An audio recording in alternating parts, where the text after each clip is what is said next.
वबरकातुहू। इस काले कानूनों के खिलाफ लड़ते हुए जिस 30 लोगों ने अपनी शहादत को पेश किया है और उस मासूम बच्चा जो 6 महीने का बच्चा दिल्ली के अंदर शहीद हुआ है, उन सबको याद करते हुए मैं अपनी बात को शुरू करता हूँ। भाइयों बहनों माओ, हिंदुस्तान दुनिया का सबसे बड़ा रिपब्लिक, दुनिया के सबसे बड़े रिपब्लिक में आज सिर्फ 3 लोगों की चल रही है। एक नरेंद्र मोदी, दूसरा अमित शाह और तीसरा अजित डोभाल। हमें आज जानने की जरूरत है 3 लोग कौन है और क्या कर रहे हैं। सबसे पहले ये 3 लोग उस ऑर्गेनाइजेशन के केडर है, उस ऑर्गेनाइजेशन के मेंबर है जो ऑर्गेनाइजेशन 1925 में हिटलर की बर्बरियत, मुसोलिनी की खौफ और इसराइल की गुंडागर्दी, इन 3 चीजों को स्टडी करके बनी हुई एक तंजीम है, इसका नाम है आरएसएस। इस तंजीम के कैडर ये 3 लोग हैं। आज पूरे हिंदुस्तान में बात चल रही है सीएए, एनआरसी, एनपीआर। आखिर क्या करना चाहते हैं? एनपीआर, सीएए और एनपीआर को लाने का आज जरूरत क्या थी? ये कोई ऐसा कानून नहीं कि रात में सोए सुबह के उठ के बिल पेश कर दिया। ये ऐसा कानून है जिसकी प्लानिंग 1925 में बनी थी। आज इसको इम्प्लीमेंट किया जा रहा है। सीएए, सबसे पहले सीएए लोग लेके आए। मैं आपको सीएए और एनआरसी और एनआरपी को लाने का मकसद और इसका कंक्लूजन जो एंड में जो करना चाहते हैं उसको समझाना चाहता हूँ। सबसे पहले एनआरसी हुआ आसाम के अंदर। आसाम के अंदर सुप्रीम कोर्ट की निगरानी में जब एनआरसी हुआ तो 19 लाख लोग एनआरसी से बाहर हो गए, जिनमें अफसोस जो 30 साल आर्मी में अपने खून को पसीने को बहाया ऐसा एक आर्मी ऑफिसर की फैमिली भी शामिल थी। और 19 लाख लोगों में 7 लाख मुसलमान थे, बाकी सब नॉन मुस्लिम्स थे। जब ये असम के एनआरसी की रिपोर्ट सामने आई तो इनको घबराहट हुई कि यहाँ पर जो हम करने निकले थे उसका उल्टा हो गया। असल में असम में एनआरसी क्यों लागू किया गया, ये सबसे पहले समझना चाहिए। असम के अंदर आज़ादी के बाद से वहाँ के आसामी स्पीकिंग पीपल और बंगाली स्पीकिंग पीपल की लड़ाई चल रही थी। गौर करो, Assamese speaking people, Bengali speaking people, इन लोगों की लड़ाई चल रही थी। मगर इस लड़ाई को बदला गया आसामी स्पीकिंग हिंदूज और बंगाली स्पीकिंग मुस्लिम के नाम से। इसको करने के पीछे बहुत बड़ी साजिश थी। इसको हिंदू मुस्लिम का रंग दिया गया और जो बंगाली स्पीकिंग लोग हैं इनको बांग्लादेश से आए हुए बताकर वहां पर एनआरसी को लागू किया गया।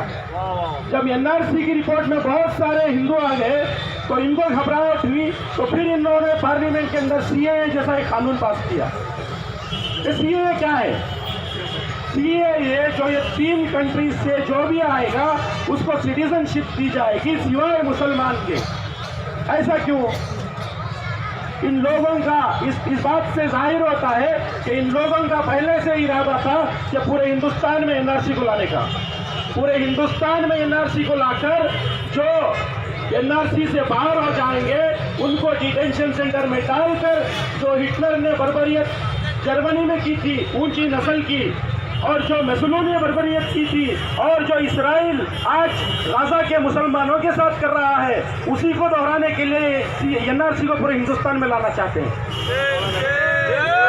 मगर अफसोस की बात, आज पूरे हिंदुस्तान में सबसे बड़ी अफसोस की बात यह है कि आज एनआरसी सीएए के खिलाफ अगर पूरे हिंदुस्तान में अगर कोई लड़ रहा है तो वाहिद मुसलमान लड़ रहा है। इक्का दोका कोई आके हमारे साथ जुड़ रहा है। ऐसा क्यों?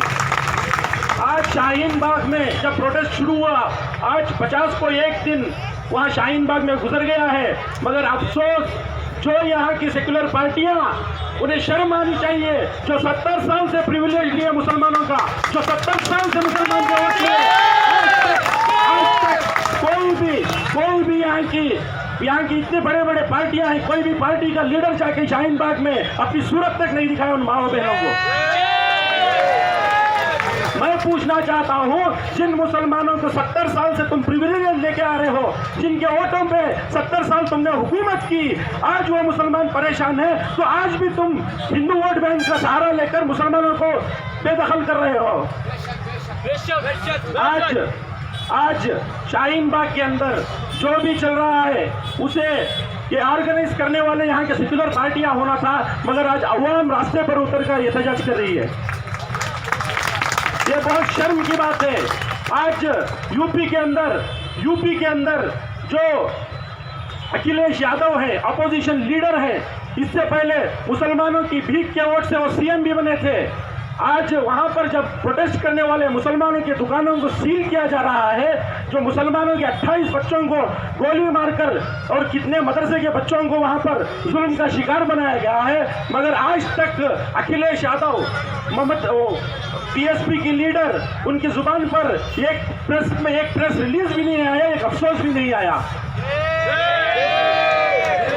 आज शर्म की बात है, जिस शाहीन बाग को यहाँ की सेक्युलर पार्टी के लेडीज फीमेल लीडर्स को लीड करना था, आज वहां पर 70 साल की बूढ़ियां लीड कर रहे हैं।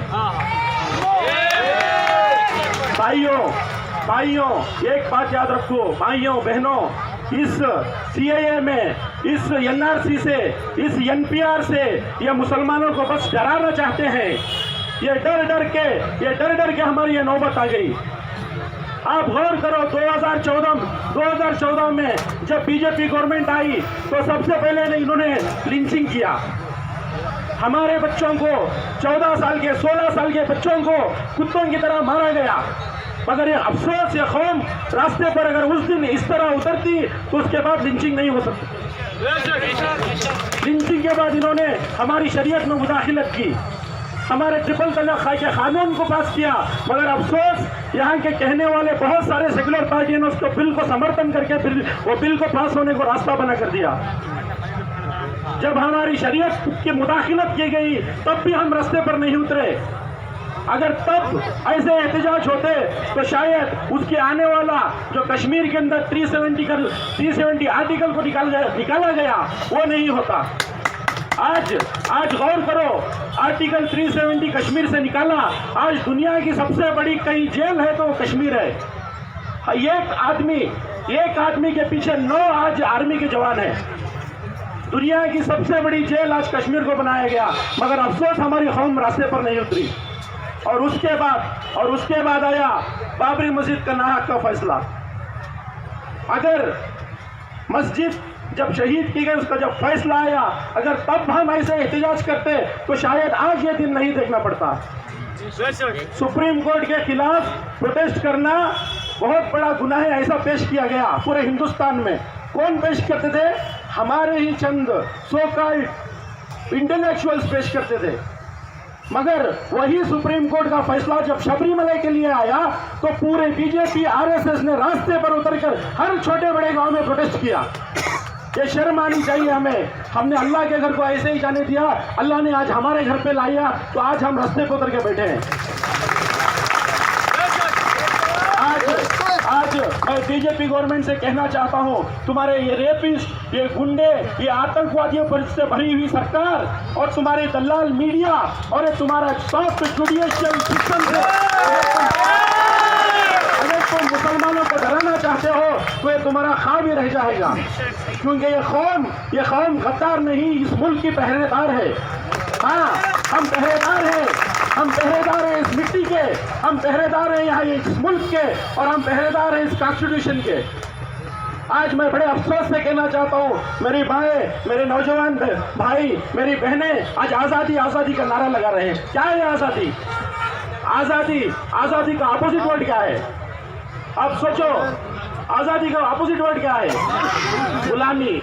अल्हम्दुलिल्लाह हिंदुस्तान के अंदर हमारे आबा व अजदाद ने, हमारे औलिया ने, हमारे उलमाए हक ने हमें 70 साल पहले ही आज़ादी दिला दी है।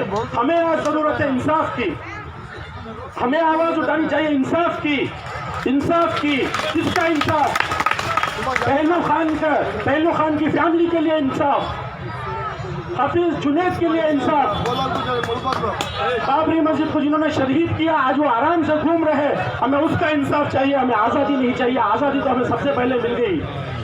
मगर अफसोस, और एक बात मैं कहना चाहता हूँ हमारे दलित लीडरों से, कल आकर यहाँ पर भी बैठे हैं दलित लीडर, बहुत बैठे हैं, आप हमें आके कहते हैं बाबा साहेब अम्बेडकर ने संविधान बनाया, इसमें बराबरी का सबको लिए हुकूक अदा किए, हम इसको मानते हैं। मगर यही बाबा साहेब अम्बेडकर को 1946 में जब बंगाल के वहाँ पर मुस्लिम लीग का पावर था, जब वो पूरे हिंदुस्तान में असेंबली कॉन्स्टिट्यूशन इलेक्शन हो रहे थे, तो ये वही मुसलमान थे जो डॉक्टर बाबा साहेब अम्बेडकर को बंगाल से ले जाकर इलेक्शन में खड़ा कर उनको असेंबली में भेजा। क्यों नहीं बोलते आप? ये लोग ये बात क्यों नहीं बोलते? उसके बाद जब इंडिया में इलेक्शन हुए 1952 में बाबा साहेब अम्बेडकर ने बांद्रा कॉन्स्टिट्यूंसी एमपी इलेक्शन लड़ा तो दूसरे नंबर पर आए।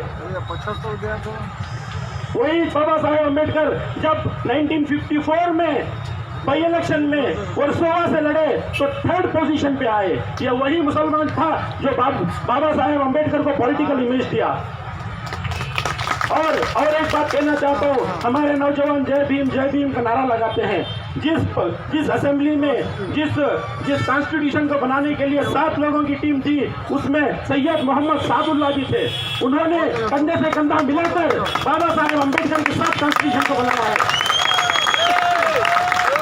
आज बताने की जरूरत है। आज मैं फिर से कहना चाहता हूँ, इस मुल्क को तकसीम करने की आज कोशिश हो रही है। आज मुसलमानों को डरा कर इस मुल्क में 2 तरह की पॉलिटिक्स चल रही है। एक मौत के सौदागर वो हैं जो आरएसएस और बीजेपी की शक्ल में है, और एक है खौफ के सौदागर वो है यहाँ की सेकुलर पार्टियां। हमें खौफ दिखा कर आज हमें मजबूर कर दिया है कि हम पूरे एक होकर किसी एक को वोट करें, अपनी कोई पॉलिटिकल पावर ना बनाएं। आज हमें अपनी सियासी ताकत को भी समझने की जरूरत है। भाइयों बहनों, मैं आपसे गुजारिश करता हूँ, ये CAA NRC इतनी आसानी से वापस जाने वाला नहीं है, क्योंकि इसको लागू करने के लिए 90 को 5 साल RSS ने मेहनत की है। ये हमारे एहतजाज से, हमारी तकरीरों से ये ख़त्म होने वाला नहीं है। और आने वाले 4 साल पूरे हिंदुस्तान के मुसलमानों के लिए बहुत क्रूशियल टाइम है, बहुत ख़तरनाक टाइम है। इसमें हमें कुर्बानी देनी पड़ेगी, ऐसी कुर्बानी जो हमें इस मुल्क को आज़ाद करने के लिए दी थी, ऐसी कुर्बानी। अगर हम कुर्बानी देंगे तो आने वाली हमारी नस्ल यहाँ पर इज्जत से जिएगी, वरना कोई हमारी लड़ाई में शामिल होने नहीं आएगा। याद रखिए, इससे पहले भी बहुत मंजर देखे हैं, भागलपुर भी देखा है, गुजरात भी देखा है, असम का नल्ली भी देखा है, और 2014 में मुजफ्फरपुर भी देखा है। कोई नहीं आया हमारे साथ, कोई नहीं आएगा। ये लड़ाई हमें ही लड़नी पड़ेगी और हमें ही जीतनी पड़ेगी। हमारा दुश्मन आज NRC CAA तो लेके आया, मगर हमारी हिस्ट्री पढ़ना भूल गया। जब इस्लाम का दुश्मन नमरूद की शक्ल में आया तो इस्लाम मूसा की शक्ल में आया है। जब इस्लाम का दुश्मन फिरौन की शक्ल में आया तो हजरत इब्राहिम की शक्ल में इस्लाम आया है।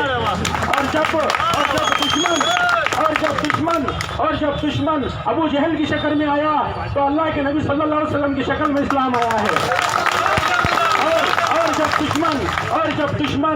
जब दुश्मन क्रूसेड की शक्ल में, सलीब की शक्ल में आया तो इस्लाम सुल्तान सलाउद्दीन अय्यूबी की शक्ल में आया है। और इस्लाम जब अंग्रेज की शक्ल में आया तो इस्लाम टीपू की शक्ल में आया है। और इस्लाम NRC CAA और RSS की शक्ल में आया तो इस्लाम शाहीन बाग, ईदगाह बाग और जामिया की शक्ल में आया है। अरे भाइयों, एक बात हमने दिमाग में बिठा लो, ये लड़ाई नहीं, ये जंग शुरू हुई है। लड़ाई अलग चीज है, जंग है। आज हम लड़ रहे हैं किससे? उससे लड़ रहे हैं यहाँ के बड़े बड़े सियासतदान अपनी जुबान पर RSS का नाम लेने तक दुश्वार गुजरिया नहीं समझते। शर्म आनी चाहिए। हमारे बड़े बड़े सियासतदान हैं, बड़े बड़े स्टेजों पे बात करते हैं, मगर कोई RSS के खिलाफ नहीं कहता। क्यों नहीं कहता? उनके दिलों में डर है। मगर अल्हम्दुलिल्लाह जिस बात को यहाँ के बड़े बड़े लीडर कहना चाहता, आज सड़कों पे हमारी बच्चियाँ, हमारे बच्चे RSS को ललकार रहे हैं।